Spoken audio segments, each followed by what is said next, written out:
Hello everyone, Storm11 here. Today we'll be tracking multiple days with chances of severe weather to be going on across parts of the upper Midwest. Today, tomorrow, and Wednesday. The upper Midwest may have to deal with the chance for some severe weather. Some of those could be storm clusters over the next couple of days. And this threat will eventually move to the southeast, eventually on Thursday across parts of the Ohio Valley and Northeast as well. So let's go ahead and get started with today with the SPC outlook. And as you can see here, we do have an enhanced risk for severe weather across parts of east central Minnesota and parts of northwestern Wisconsin. You guys will guess it's the wind. No, it's actually the hail threat, and it actually could be some very large hail with some of these storms here, which is very interesting. Damage and wind threat is there, but I think there might be a chance of an upgrade for the wind threat, but we'll see. There's also a low-end tornado threat as well at 2%, which is a pretty low chance since there is some wind shear to work with up there. And you also got a marginal risk for severe weather across parts of Maine, northern New Hampshire, and Vermont. You also got another marginal risk for severe weather across parts of North Carolina and Virginia, and even across parts of southern Maryland. Tomorrow, we got a small slight risk area. I think that's likely going to expand, probably a little bit more in size here. They got that slight risk across mostly for southern Minnesota, even for parts of far western Wisconsin. And that margin risk does expand as far east as central Michigan. Not really expecting a tornado threat, but the damage to wind, and there might be some hail. And damage, wind, and hail will be your primary threats for day 2. Then on day 3, we got a slight risk area across parts of southeastern Minnesota, a good chunk of Wisconsin, and I think that goes into parts of northern Illinois. It's very close there. And far northeastern Iowa. And that march risk does extend all the way into parts of the Baltimore, Washington, D.C. area as well. And we have to watch for the chance for a possibility for a cluster of thunderstorms to may develop up here as well. That's something we really need to monitor pretty closely here because this could be a long-lasting um, cluster of thunderstorms here, which I'll show you guys that in a little bit. But let's go ahead and start with today here. They carry got that enhanced risk across parts of Minnesota, Wisconsin, but I'm also seeing some potential severe weather activity across parts of the upper Michigan area in northern Michigan. As you can see, it does show some decent storms developing across parts of northwestern Wisconsin and east central Minnesota. But look as we kind of get to the overnight hours. Check out some of these storms that form across parts of northern Michigan and upper Michigan. Do have some storms continuing on across parts of northern Wisconsin as well. Eventually that dies out. Then as you move on to Tuesday, you can see here. Oh wait, it's right here. um, you got a pretty decent cluster thunderstorms. I've also been pretty consistent that a little cluster thunderstorms may try to form, maybe somewhere around the Minneapolis area, and move to the southeast, across parts of southeastern Minnesota into parts of western Wisconsin. Eventually, that will die out as well. And kind of backtracking a little bit for later today, these amount of thunderstorms across parts of upper Michigan there as well. We'll check out the high-res NAM here for the environment-wise. Let's check out how much instability it's got up there. And it looks like it's got, let me move that around a little bit, get some actual numbers here. About 3,100. Pretty favorable for severe weather. And let's check out what we got here. See what type of sounding we got here. We'll see what's leading to this hail there. Of course, the instability. With 3,100, you could get some hail out of it, but there's some other ones out there. And as you can see here, Wow, look at all those soundings there, or analogs. Holy cow. Oh yeah, I kind of see what's going on here. So, pretty strong mid-level lap rates. That could lead to a large hail threat with those strong mid-level lap rates. We're talking about 850 millibars to 500 millibars, or you could say 700 to 500 millibars. Either way, pretty strong mid-level lap rates, which is leading to that hail threat here. Probably another factor here is how cold it is way up here. With some of those strong updrafts, it's going to keep some of these water droplets up there for a while, and eventually it's going to turn to pieces of hail. Then eventually, when it gets heavy, for those winds to keep up, it brings it down. It starts to fall down towards the surface. It's kind of how hail works here. Um, Not a whole lot of wind shear to work with, but there might just be enough wind shear, maybe for an isolated tornado threat. Like the SPC has a 2% area. But also want to notice, downdraft Cape, 1600. That's pretty high a number for downdraft Cape. You also got the surface here, the dew point and temperature line pretty spread out apart at the surface. With those strong low lap rates, it's pretty steep. You also got a very small hodograph there. That could lead to a quick spin up tornado as well. So overall, this is a all threat sounding here. Tornado threat would be the lowest end threat, but the hail, that probably something I would be concerned about in the damage you went threat as well. So definitely have to watch for some of those storms up there later today. And let's kind of move on into Tuesday, and there's a lot of instability further out to the west here. I mean, check this out. Check out all that instability that's out there. And currently, the main focus for severe weather will be in this general area right in here. And it does show some pockets of higher instability numbers, 5,000 plus. Let's check out, let's see what's got there. Let's check it out and see what it has, I should say.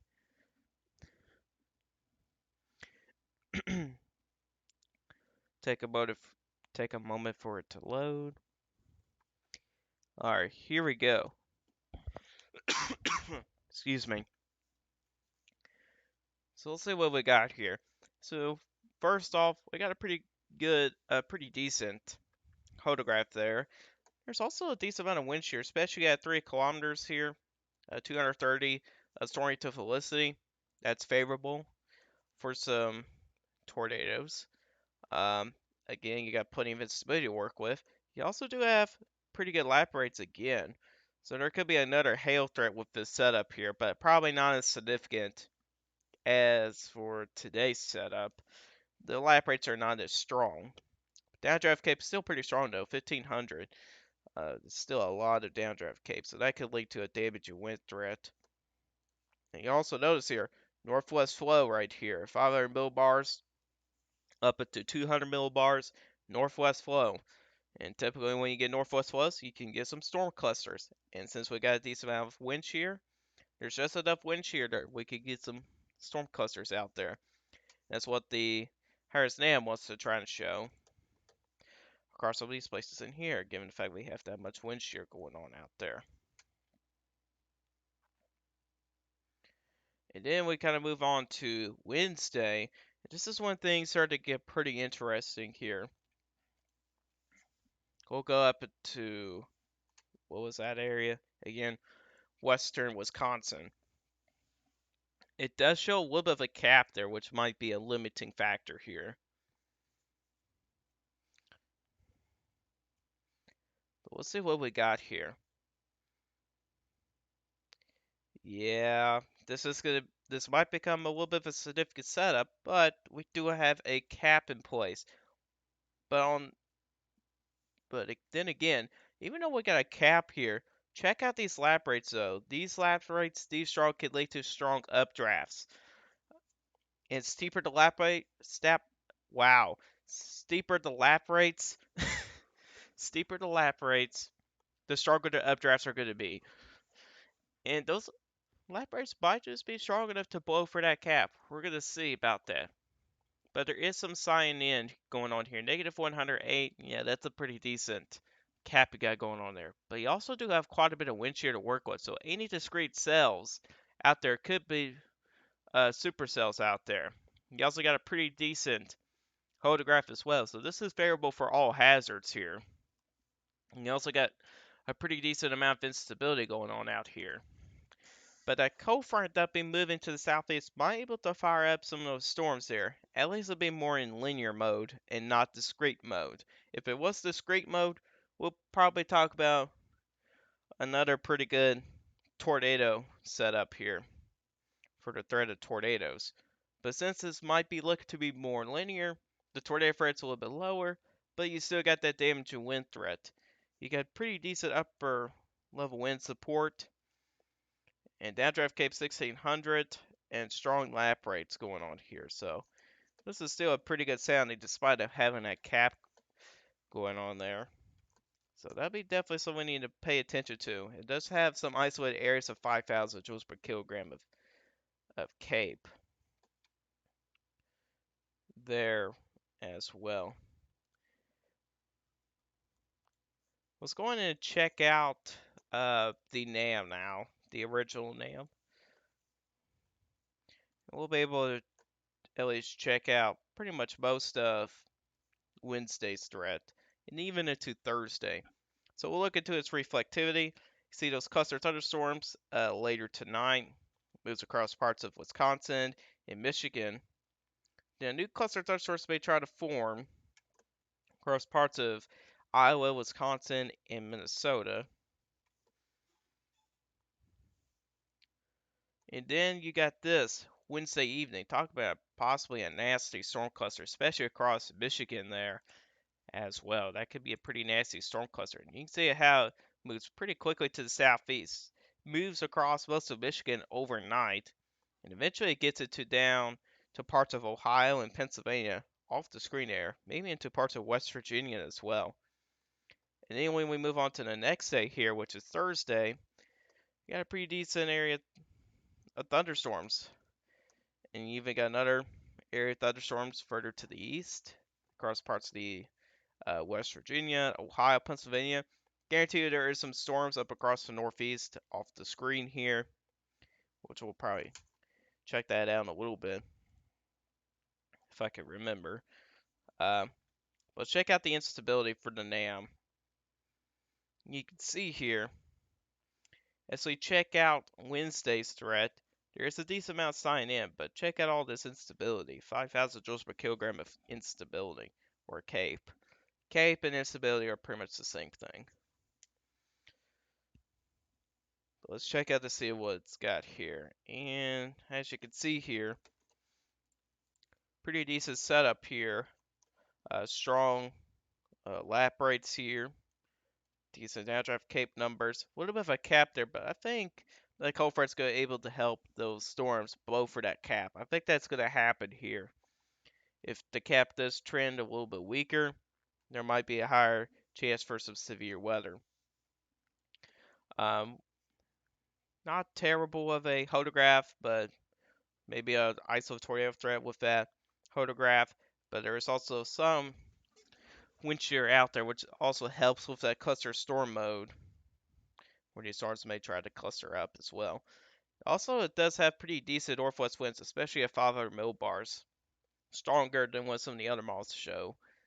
So that's going to be something we need to pay attention to very closely there. But I also want to quickly check on the superset composite because this model is going insane with the superset composite here.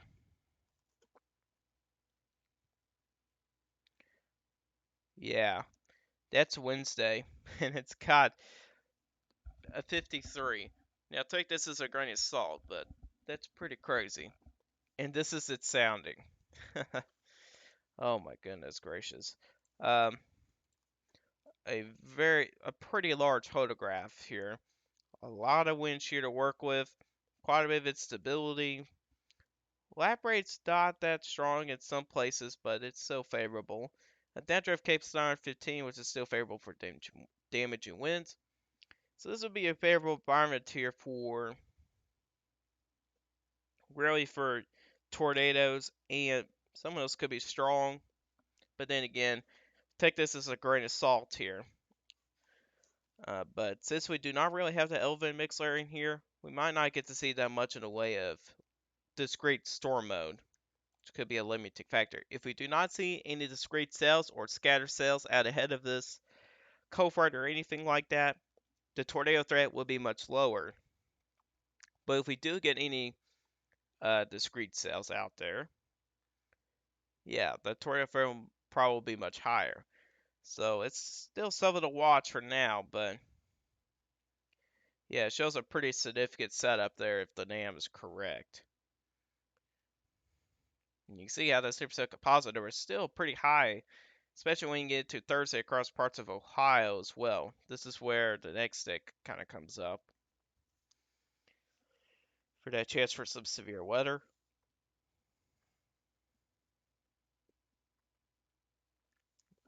As you can see here, there's also a decent amount of wind shear, so that's going to help with that cluster of storms quite a bit. A decent amount of wind shear. Pretty small hodograph, though, kind of limiting that tornado threat. Downdraft Cape, a little bit on the weaker side, but you do have some steep, low lap rates, so that will kind of help it out a little bit. Also, strong, a lot of instability, 5700 Cape at the surface. That's quite a bit. That is quite a bit. And we'll check out its surface-based Cape, and check out, yeah, check that out. 5700 Cape. That's a lot of Cape, man. That's a lot. And here's the sounding for it, and you can see here, almost getting close to the 8,000 mark for surface-based Cape. That's ridiculous. 1700 downdraft Cape. Low lap rates is pretty strong. So this is a load against sounding here for damaging winds, pretty much. You also do have the dew point and temperature line spread apart the surface. I mean, check out that dew point though. That's pretty nasty dew point of 81. That's gonna bring in some very muggy conditions out there. Plus, with that temperature of 93, man, it's gonna feel like the hundreds out there. At least those heat index values are gonna reach probably in the hundreds out there. So it's gonna be hot and muggy out there. Um, Wind shear though is pretty much on the weaker side, so that's kind of limit. That's going to kind of limit the cluster storm potential out there as well. But we'll see what the next couple runs of the NAM will show over the next couple of days. Let's move on to the European model. We'll go and skip to Thursday here. And you can see here, 4 o'clock on Thursday, you do have some thunderstorm action across parts of Pennsylvania and New York. More thunderstorm action really from Iowa all the way down to Indiana and Ohio. If you move at 9 o'clock, you do have a decent cluster of thunderstorms possibly across parts of Pennsylvania. And then you go have to watch for Illinois, Indiana, Ohio, Kentucky around this time. Maybe into parts of West Virginia. I'm going to show you guys why. And the model does have plenty of instability. And over that instability, let's actually look to the instability values first.